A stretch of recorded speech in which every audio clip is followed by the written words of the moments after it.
Breaking news చూస్తున్నాం. ఇటు కేతనపల్లిలో ఇంకా మున్సిపల్ ఎలక్షన్స్కి సంబంధించిన మంటలు చల్లారలేదు. ఆదిలాబాద్ జిల్లా జైలుకి ప్రస్తుతానికి ఇటు కేటీఆర్ బయలుదేరి వెళ్తున్నారు. ఇటు బల్కా సుమన్ను పరామర్శించనున్నారు బీఆర్ఎస్ వర్కింగ్ ప్రెసిడెంట్ కేటీఆర్. మధ్యాహ్నం 12 గంటలకు ఇటు బల్కా సుమన్తో కేటీఆర్ ములాఖాతులో కలవబోతున్నారు. ఇటు కేతనపల్లి మున్సిపాలిటీ ఇష్యూపై చర్చించనున్నారు కేటీఆర్.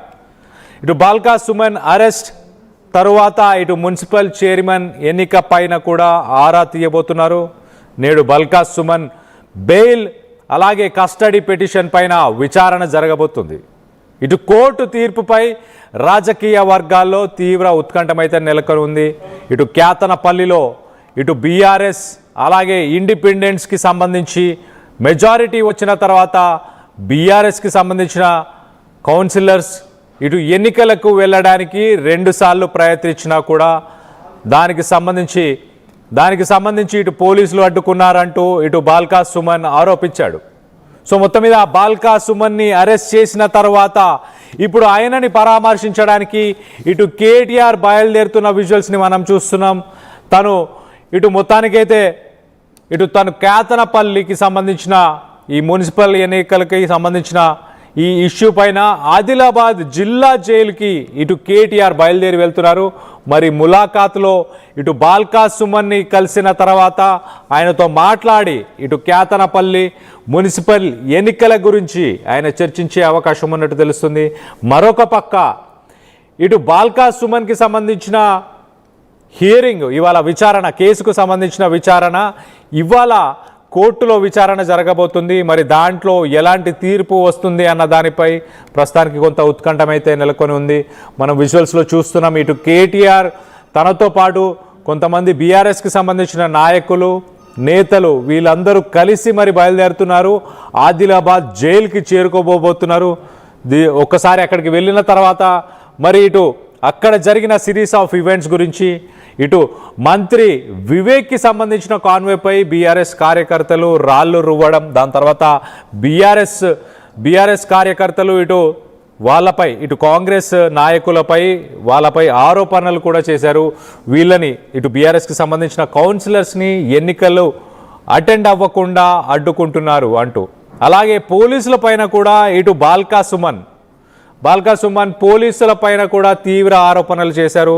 తనను అడ్డుకునే ప్రయత్నం చేస్తున్నారు అంటూ పోలీసులు ఇటు కాంగ్రెస్ పార్టీకి కొమ్ము కాస్తున్నారు అంటూ ఇటు బాల్కా సుమన్ అలాగే బీఆర్ఎస్కి సంబంధించిన నాయకులు ఆరోపించారు. సో మొత్తం మీద కొంత ఉత్కంఠం, ఒక టెన్స్ సిచ్యువేషన్ అయితే ఇంకా కంటిన్యూ అవుతూనే ఉంది. ఇటు కేతనపల్లి మున్సిపాలిటీకి సంబంధించి మరి ఇటు చైర్మన్ అలాగే వైస్ చైర్మన్కి సంబంధించిన ఎన్నిక ఎప్పుడు జరగబోతుంది, దీనికి సంబంధించి మరింత అప్డేట్ తీసుకునే ప్రయత్నం చేద్దాం.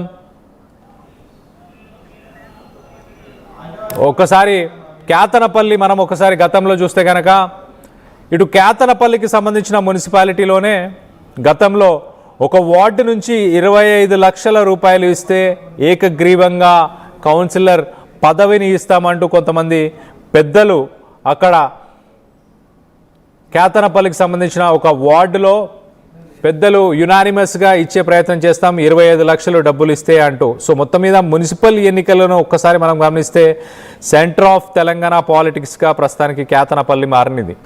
ఇటు కేతనపల్లికి సంబంధించి ఇటు కాంగ్రెస్ కొంత లీడును సాధించింది, కొంత ఇండిపెండెన్స్ సపోర్ట్ తీసుకొని ఇటు మున్సిపాలిటీని కైవసం చేసుకునే అవకాశం ఉందన్న సమయంలో ఒక్కసారిగా అక్కడ లెక్కలు మారిపోయాయి. ఇటు కాంగ్రెస్ బీఆర్ఎస్కి సంబంధించిన నాయకులని అలాగే ఇండిపెండెంట్ క్యాండిడేట్స్ని కూడా కేతనపల్లిలో వాళ్ళని లోపరుచుకునే ప్రయత్నం చేశారు. కౌన్సిలర్స్ని ఎన్నికలు అటెండ్ అవ్వనీయకుండా చేశారు అంటూ ఇటు కాంగ్రెస్కి బీఆర్ఎస్కి సంబంధించిన నేతలైతే ఆరోపిస్తున్నారు. ఒక్కసారి మనం విజువల్స్లో చూస్తున్నాం అక్కడ ఎలాంటి సిట్యుయేషన్ ఉండే ఇటు బీఆర్ఎస్కి సంబంధించిన నాయకుల మధ్య అలాగే ఇటు కాంగ్రెస్కి సంబంధించిన నాయకుల మధ్య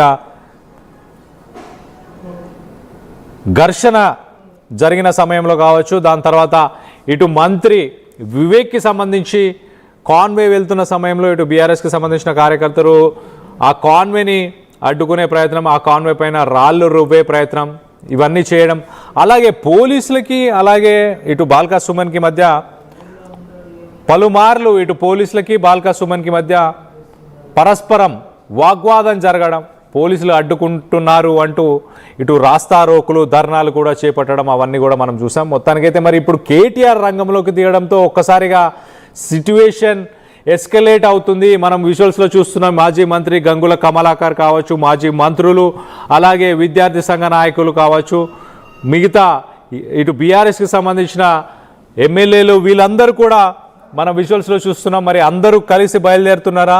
ఎంతమంది వెళ్తున్నారు? ఏం జరుగుతుంది? మొత్తానికైతే కేతారంపల్లి మున్సిపల్ ఎలక్షన్స్కి సంబంధించి ఇటు చైర్మన్, వైస్ చైర్మన్కి సంబంధించి ఎలక్షన్స్ అయితే ఆఫీషియల్గానే పోస్ట్ పోన్ అయిపోయాయి. ఇటు కేతనపల్లి రాష్ట్రం మొత్తంలో హంగ్ సిట్యువేషన్ నెలకొన్న కేతనపల్లి 11 మున్సిపాలిటీలలో కేతనపల్లి ఒక మున్సిపాలిటీ అని చెప్పుకోవచ్చు. ఇక్కడ బీఆర్ఎస్ అలాగే కాంగ్రెస్ మ్యాజిక్ ఫిగర్ని ఎవరు దాటకపోవడంతో మొత్తానికైతే హంగ్ సిట్యువేషన్ ఉంది. దాని తర్వాత ఒక political tug of war situation, ఇటు ఇండిపెండెన్స్ అలాగే ఇటు బీఆర్ఎస్ అలాగే కాంగ్రెస్కి సంబంధించిన కౌన్సిలర్స్ మధ్య వాగ్వాదం జరుగుతుంది. సిట్యువేషన్ ఒక్కసారి మనం చూస్తే గతంలో ఇటు మంత్రి వివేక్ అలాగే ఇటు ఎంపీ వంశీకృష్ణకు సంబంధించిన కాన్వేలు వెళ్తున్న సమయంలో కాంగ్రెస్కి ఇటు బీఆర్ఎస్కి సంబంధించిన శ్రేణులు రాళ్లతో దాడి చేయడంతో ఒక్కసారిగా ఇటు పోలీసులు బీఆర్ఎస్ కార్యకర్తలపైన లాఠీ చార్జ్ని చేయడం, అక్కడున్న ఆ ప్రజలని ఆ కార్యకర్తలని చెదరగొట్టే ప్రయత్నం చేశారు. దాని తర్వాత ఇటు బీఆర్ఎస్ లీడర్ అలాగే మాజీ ఎమ్మెల్యే బాల్కా సుమన్ని అరెస్ట్ చేసి 14 రోజులు రిమాండ్కి తీసుకోవడం. దాని తర్వాత ఒక్కసారిగా అక్కడ బీఆర్ఎస్ శ్రేణులు దీన్ని చాలా తీవ్రంగా పరిగణించి ఇటు పోలీస్ స్టేషన్ కావచ్చు, ఇటు పోలీసులను కావచ్చు, ఎలక్షన్ ఆఫీషియల్స్ని కావచ్చు, వీళ్ళందరిపైన కూడా మొత్తానికైతే తీవ్రంగా ప్రతిఘటించే ప్రయత్నం చేశారు. ఒక హై వోల్టేజ్ డ్రామా సిట్యువేషన్ అయితే నెలకొని ఉంది. ఇటు రూలింగ్ పార్టీ ఒక డెమోక్రటిక్ ప్రాసెస్ని మ్యానిపులేట్ చేసే ప్రయత్నం చేస్తుంది అంటూ ఇటు బీఆర్ఎస్కి సంబంధించిన శ్రేణులు ఆరోపిస్తున్నారు. ఇప్పుడు ప్రస్తుతానికి ఇటు కేటీఆర్ రంగంలోకి దిగుతున్నారు. మరి ఎలాంటి పరిణామాలు చోటు చేసుకోబోతున్నాయి? కేటీఆర్ ఇప్పుడు ప్రస్తుతానికి ఆదిలాబాద్లో 14 రోజులు రిమాండ్లో ఉన్న బాల్కా సుమన్ని మరి కలవడానికి వెళ్ళబోతున్నారు. సో ఆయనతో మాట్లాడి అక్కడ సిట్యువేషన్ని పరిశీలించి మరి ఇటు చైర్మన్ అలాగే వైస్ చైర్మన్ ఎన్నికలు ఎప్పుడు నిర్వహించాలి అన్న దారిపై మరి క్లారిటీ రాబోతుందా? ఇవాళ ఆ కేసుకు సంబంధించిన విచారణ అయితే ఇవాళ ప్రస్తుతానికి విచారణ జరగబోతుంది. దీనికి సంబంధించి మరింత అప్డేట్ తీసుకునే ప్రయత్నం చేద్దాం. ఇటు మా ప్రతినిధి రవి నాయక్ అందుబాటులో ఉన్నారు. రవి నాయక్తో మాట్లాడి తెలుసుకునే ప్రయత్నం చేద్దాం. కేటీఆర్ ఇవాళ ఆదిలాబాద్కి చేరుకోబోతున్నారు. మరి ఆయన చేరుకునే సమయం ఎన్ని గంటలకి చేరుకునే సమయం, దాని తర్వాత ఈ ములాఖాత్ ఎన్ని గంటలకు ఉండబోతుంది?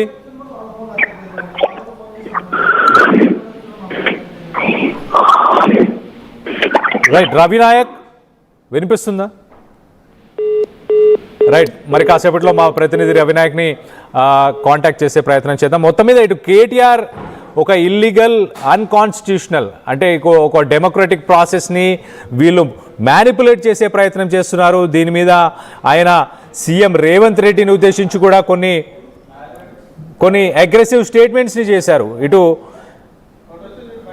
సీఎం రేవంత్ రెడ్డి వెనకుండి నడిపిస్తున్నారు ఇల్లీగల్ అండ్ అన్కాన్స్టిట్యూషనల్ థింగ్స్ అంటూ ఇటు కేటీఆర్ స్ట్రాంగ్గా ఇటు విమర్శలు అయితే చేశారు. దాని తర్వాత ఒక్కసారి మిస్యూజ్ ఆఫ్ పవర్ అంటూ కూడా ఇటు కేటీఆర్ పబ్లిక్గానే ఇటు కాంగ్రెస్ ప్రభుత్వాన్ని వాళ్ళు ప్రభుత్వంలో ఉంటూ వాళ్ళ పవర్స్ని మిస్యూజ్ చేస్తున్నారు, ఎలక్షన్ ఆఫీషియల్స్ని కానీ పోలీసులని కానీ వినియోగించుకొని కేతనపల్లి సంబంధించిన ఈ మున్సిపల్ ఎన్నికలని మ్యానిపులేట్ చేసే ప్రయత్నం చేస్తున్నారు అంటూ ఆరోపించారు. ప్రధానంగా ఆయన డిమాండ్ చేస్తున్నారు అన్కండిషనల్ బెయిల్ పైన అన్కండిషనల్గా ఇటు బాల్కా సుమన్ని రిలీజ్ చేయాలి. అలాగే ఆ బాల్కా సుమన్తో పాటు ఎవరైతే బీఆర్ఎస్ నాయకులు ఉన్నారో వాళ్ళందరినీ కూడా రిలీజ్ చేయాలి. అలాగే ఆయన స్టేట్ ఎలక్షన్ కమిషన్ అలాగే గవర్నర్ వీళ్ళందరూ కూడా కలగజేసుకోవాలి, ఈ విషయంలో ఖచ్చితంగా కలగజేసుకోవాలి అంటూ మొత్తానికైతే ఇటు కేటీఆర్ సెన్సేషనల్ కామెంట్స్ అయితే గతంలో చేశారు. మరి ఇవాళ